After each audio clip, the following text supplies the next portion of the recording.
नमस्कार सर, काय सांगा सर, आज या ठिकाणी आपण कार्यक्रम आयोजित केला आहे?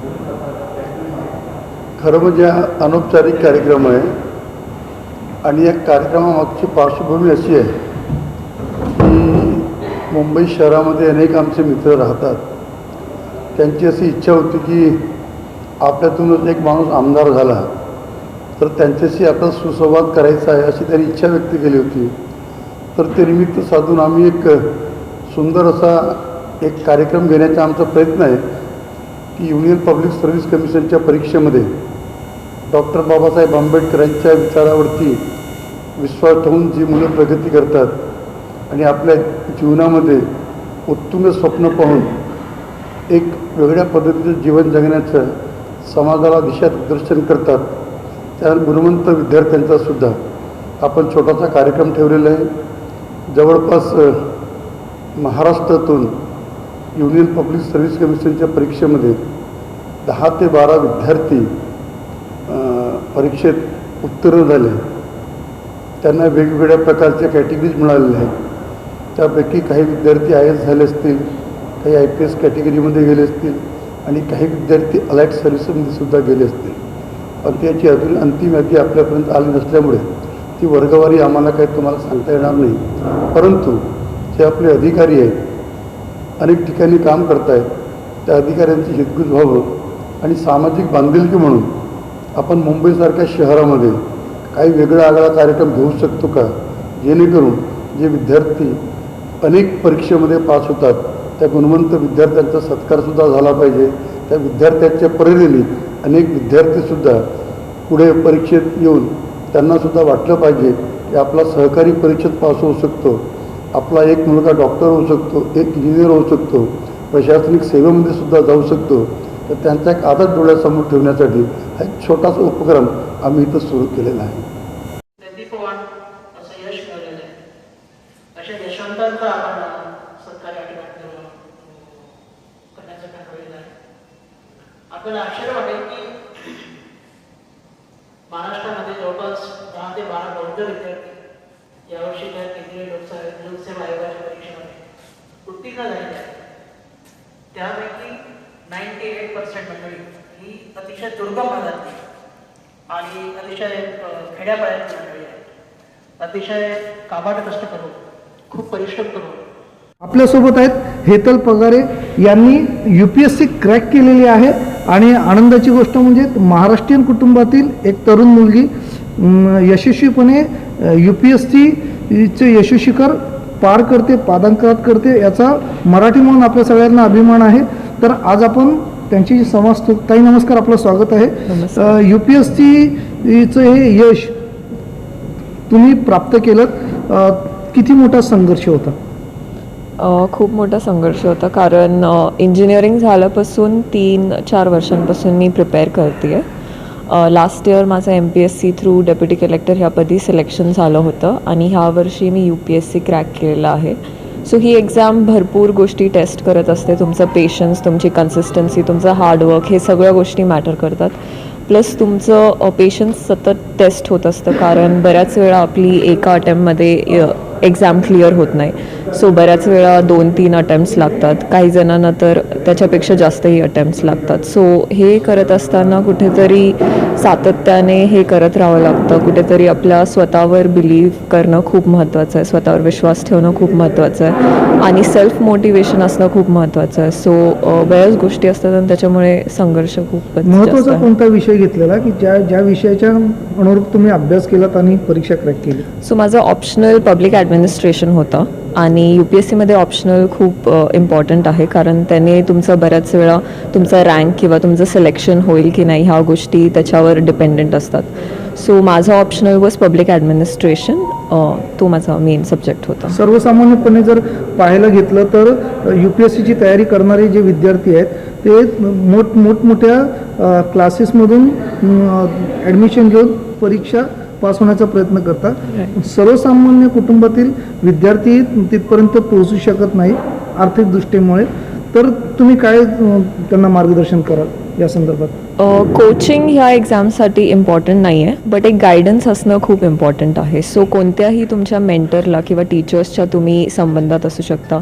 तुमच्या जिल्ह्यात कोणी अधिकारी असेल तर त्यांना जाऊन तुम्ही भेटू शकता, त्यांचं तुम्ही मार्गदर्शन घेऊ शकता. आजकाल बरेच फ्री इनिशिएटिव्स पण चालू आहेत. यूट्यूब आहे, ऑनलाईन क्लासेस आहेत किंवा टेलिग्रामवर चॅनल आहेत. सो बरेच गोष्टी फ्रीली अवेलेबल आहेत आणि ह्या गोष्टींचा तुम्ही उपयोग घेऊन तुम्ही पुढे यायला हवं. आणि बरेच आपल्या स्कीम्स पण आहे, महाराष्ट्र गव्हर्नमेंटच्या स्कीम्स आहेत, बार्टी आहे, अशा बऱ्याच संस्था पण बऱ्याच मदत करत असतात. सो ह्या सगळ्या गोष्टींचा उपयोग करून म्हणजे विद्यार्थ्यांनी पुढे यावं असं मला काही वाटतं. शेवटचा आणि महत्त्वाचा प्रश्न आहे की म्हणजे तोंडी परीक्षेला ज्यावेळेला दिल्लीला जावं लागतं त्या वातावरणामध्ये मिसळून जे तोंडी परीक्षेचं बर्डन असतं मोठं, त्याला कसं सामोरं गेलं?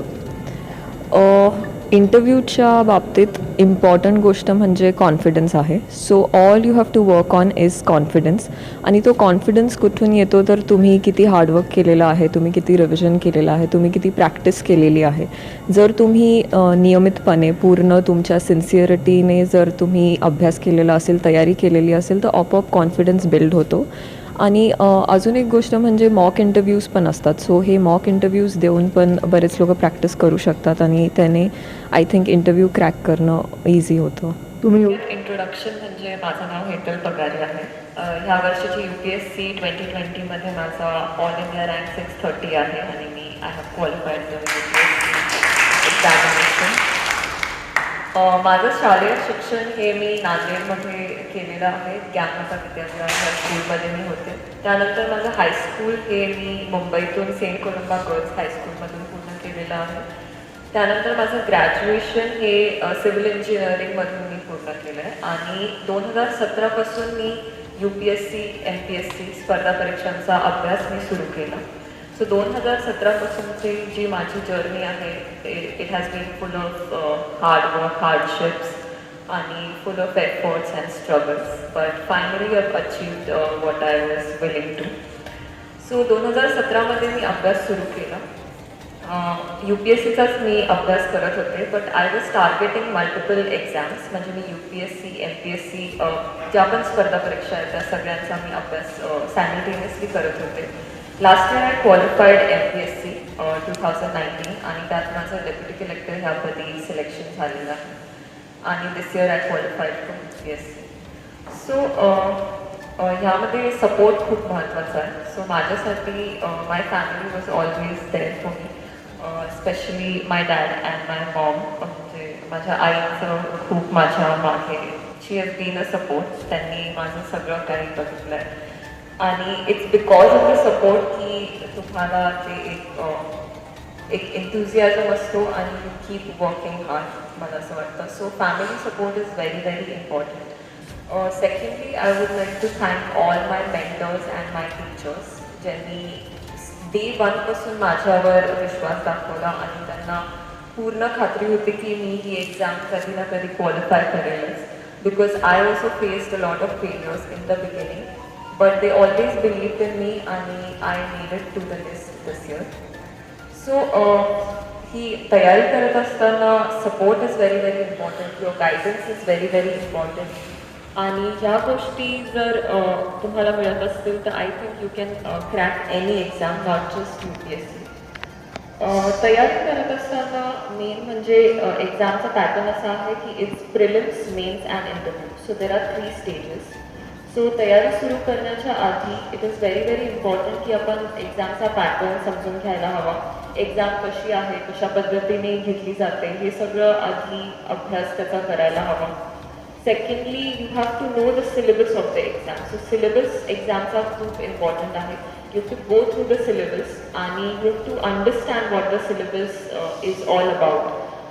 Third thing you have to do is previous year papers. कारण त्यातून आपल्याला कळतं की कोणत्या टॉपिकवर जास्त भर दिलेला आहे, कोणता टॉपिक इम्पॉर्टंट आहे आणि कोणता टॉपिक तुम्ही जास्त कॉन्सन्ट्रेशनने करणं महत्त्वाचं आहे. So that's why first is the pattern, second is the syllabus of the exam and third is the previous year papers. So all these 3 things are very very important before starting your journey. Also अजून एक गोष्ट महत्त्वाची म्हणजे की तुम्ही ह्या एक्झाम्सकडे का वळताय, तुमचं वाय हे खूप क्लिअर असायला हवं. बऱ्याचदा आपण म्हणजे failures are very very evident in the exam. Success rate हा खूप कमी आहे, म्हणजे प्रत्येकजण डिझर्विंग असतं बट प्रत्येकजण doesn't make it to the list. So त्यामुळे तुम्ही ह्या एक्झामकडे का वळताय किंवा तुमचं ह्या मागचा हेतू काय आहे तो खूप क्लिअर असायला हवा. That can be as simple as की तुम्हाला सिक्युरिटी हवी आहे, तुम्हाला जॉब हवा आहे किंवा तुम्ही तुमच्या आईवडिलांसाठी हे करताय. So your why your doing what your doing in life is very very important. So this is what I have learn की तुम्हाला जर खरं माहिती असेल की तुम्हाला UPSC का करायचं आहे किंवा तुम्हाला MPSC का करायचं आहे किंवा तुम्ही जे काही पर्स्यू करताय लाईफमध्ये ते तुम्हाला का करायचं, जर तुमचा तो वाय जर क्लिअर असेल तर you will definitely achieve that goal is what I have learn in my struggles. So माझा वाय वॉज की माझे वडील ऑलरेडी सर्व्हिसेसमध्ये आहेत. सो त्यांच्याकडून मला खूप इन्स्पिरेशन मिळालं आणि त्यामुळे मला लहानपणापासूनच माहिती होतं की मला UPSC MPSC ह्याच एक्झाम्सकडे फोकस करायचं आहे. अपॉर्च्युनिटीज माझ्याकडे होत्या, मी GRE पण देऊ शकले असते आणि मी CAT थ्रू मी IIM इंदोरसाठी पण क्वालिफाय झाले होते. सो मी IIM इंदोरचा पण विचार केला होता, बट माझं एक कुठेतरी कल नेहमी UPSCकडेच असायचं. So I have to give up IIM Indore, म्हणजे जे माझ्या हातात होतं I give up IIM Indore आणि आय डिसाइडेड की मी UPSCच करेन. The risk was very very big, कारण IIM इंदोरमधून मला लगेच जॉब अपॉर्च्युनिटीज होत्या आणि मी सिक्युअर झाले असते लाईफमध्ये. But I chose to do the difficult one आणि ती रिस्क मी घेतली आणि समवेअर आय थिंक मी ती रिस्क याच्यामुळेच घेतली कारण मला माहिती होतं की why I want to do this. So I want to continue the legacy that my father had started आणि कुठेतरी मला ते कंटिन्यू करायचं होतं कारण त्यांनी जे काम सुरू केलं आहे किंवा त्यांना मी जेव्हा काम करताना पाहिलं, so that somewhere inspired me की he has the ability or the capacity to make small changes, even if it's a very little change, but he can make change in the life of people आणि आपल्या समाजासाठी ते काहीतरी काम करू शकतात. So I think माझं ते एक ध्येय वॉज व्हेरी व्हेरी क्लिअर आणि त्याच्यामुळे मी ती रिस्क घेतली आणि last year I qualified in MPSC आणि this year I qualified in UPSC. So it's very important that you understand why you are doing something. If you do not understand why you are doing something, कुठेतरी you won't get the push that is required to clear or qualify or achieve anything in life. So तुमचं ते why खूप महत्त्वाचं आहे. Then this exam tests a lot of things, म्हणजे तुमचं patience आलं, तुम्हाला बऱ्याच गोष्टी सॅक्रिफाईस कराव्या लागतात. सो मी जेव्हा एक्झामची तयारी सुरू केली I have to give up, म्हणजे मी माझा फोन नंबर चेंज करून टाकला होता बिकॉज तुम्हाला सगळे जे काही डिस्ट्रॅक्शन्स असतील, no matter how small those are, तुम्हाला ते गिव्ह अप करावे लागतात कारण त्या डिस्ट्रॅक्शन्समुळे कुठेतरी तुमचं गोल तुमच्या म्हणजे you want be clear about your goal. So ते डिस्ट्रॅक्शन्स कुठेतरी बंद करण्यासाठी किंवा त्या डिस्ट्रॅक्शन्सपासून दूर जाण्यासाठी I have to change my phone number. So मी फोन नंबर चेंज केला होता, मी सोशल मीडियाचे सगळे माझे जे काही अकाउंट्स असतील ते डिॲक्टिवेट केले होते. सो ह्या गोष्टी केल्यामुळे कुठेतरी मला वाटतं की माय सिन्सिअरिटी वर्क आणि I could achieve the success that I have today. So बऱ्याच गोष्टी तुम्हाला त्याग कराव्या लागतात, सॅक्रिफायसेस आर मेनी. फॅमिली फंक्शन्समध्ये मी कुठेच नव्हते, बऱ्याचदा मी म्हणजे मी 2 वर्ष दिल्लीला होते तयारीसाठी. So I was away from everything, family, friends वगैरे. सो बट एकदा तुम्ही ती गोष्ट अचीव केल्यावर असं वाटतं की everything is worth it. So I think that is what I have learn from my journey की तुम्ही जे काही सॅक्रिफायसेस करता, तुम्ही जे काही एफर्ट्स घेता, तुम्ही जे काही हार्डवर्क करता ते somewhere it pays off in the end. आणि if you do it sincerely it will definitely pay off at some point of time in life. So failures ह्या एक्झाममध्ये येतच असतात आणि बऱ्याचदा असं वाटायचं की maybe I cannot do it आणि मे बी माझ्याकडून होणार नाही कारण प्रिलिम्स, मेन्स आणि इंटरव्ह्यू असे 3 स्टेजेस आहेत. So every stage is difficult to clear. First स्टेजमध्ये there are 10 lakh people competing आणि त्यातून फक्त 10,000 सिलेक्ट होतात. मग त्यातून परत फिल्टर होऊन फक्त 2,000 लोक इंटरव्ह्यूला जातात आणि त्यातून परत इट्स 700 to 800चं सिलेक्शन असतं. So it becomes very very difficult आणि बऱ्याचदा असं वाटतं की माझ्याकडनं होणार नाही किंवा you start doubting your self. But I think की तुम्ही जर स्वतः राईट डिरेक्शनमध्ये चॅनलाइज होणं खूप महत्त्वाचं आहे. सो त्यासाठी guidance is very very very important. I have always said this की coaching classes are not important but guidance असणं खूप इम्पॉर्टंट आहे. कारण कोणीतरी तुम्हाला गाईड करायला हवं की ह्या एक्झाममध्ये तुम्ही कशी सुरुवात करावी किंवा इथून पुढे कसं तुम्ही जायला हवं, कोणता ऑप्शनल तुम्ही निवडायला हवा. सो बऱ्याच गोष्टी कन्फ्युजिंग असतात आणि एक्झाम खूप ट्रिकी आहे, खूप कॉम्प्लिकेटेड आहे. So a guidance is very very important and त्यासाठी you have to be in touch with people who have already cleared the exam or who are in process of the exam किंवा जे लोक तुमचे already तुमच्या जिल्ह्यात कोणी अधिकारी असतील तर त्यांच्या टचमध्ये तुम्ही राहू शकता.